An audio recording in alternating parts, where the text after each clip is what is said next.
Selamat pagi semuanya teman-teman. Pada kesempatan kali ini kami dari kelompok 4 akan mempresentasikan hasil diskusi kami terkait piezoelektrisitas dan efek ferroelektrik, di mana beranggotakan 2 orang dengan saya sendiri, Anastasia Ampang dengan NIM 01201005 dan Erawati Sitomorang dengan NIM 01201011.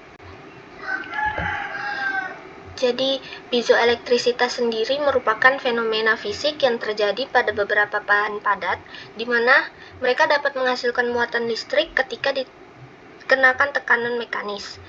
Nah, ketika suatu bahan piezoelektrik mengalami deformasi, misalnya seperti kompresi atau regangan, posisi muatan positif dan negatif dalam struktur kristalnya sendiri akan bergeser sehingga dia dapat menghasilkan perbedaan potensial listrik. Selanjutnya adalah ferroelektrisitas.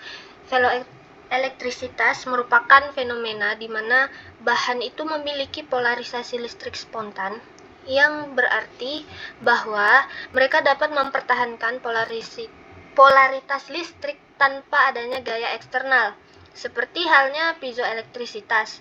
Nah, ferroelektrisitas juga terkait dengan struktur kristalnya, tetapi perbedaannya itu terletak pada fakta bahwa ferroelektrik itu dapat memiliki arah polaritas yang berbeda. Nah, efek ini sangat relevan untuk kapasitor dan perangkat elektronik lainnya karena bahan ferroelektrik itu dapat digunakan untuk menyimpan dan mengontrol muatan listrik, sehingga dapat meningkatkan efisiensi dan kinerja perangkat seperti memori ferroelektrik dan sensor. Baik, selanjutnya untuk aplikasi utama bahan piezoelektrik, yang pertama yaitu mikrofon. Mikrofon piezoelektrik mengubah gelombang suara menjadi sinyal listrik.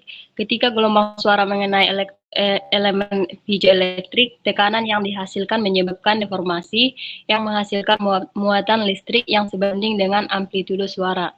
Yang kedua yaitu sensor tekanan. Sensor piezoelektrik digunakan untuk mengukur tekanan dalam berbagai aplikasi, seperti dalam sistem otomotif dan alat medis.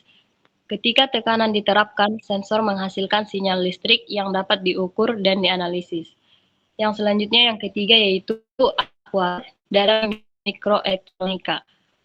Akuator piezoelektrik menggunakan komponen presisi tinggi, seperti dalam printer inkjet dan sistem pemfokus kamera. Mereka dapat mengubah sinyal listrik menjadi gerakan mekanis dengan cepat dan akurat. Untuk selanjutnya, yaitu aplikasi utama bahan ferroelektrisitas. Yang pertama yaitu kapasitor. Kapasitor keramik dengan konstanta dielektrik tinggi. Yang kedua yaitu perangkat optik, modulasi optik, dan penyimpanan holografik.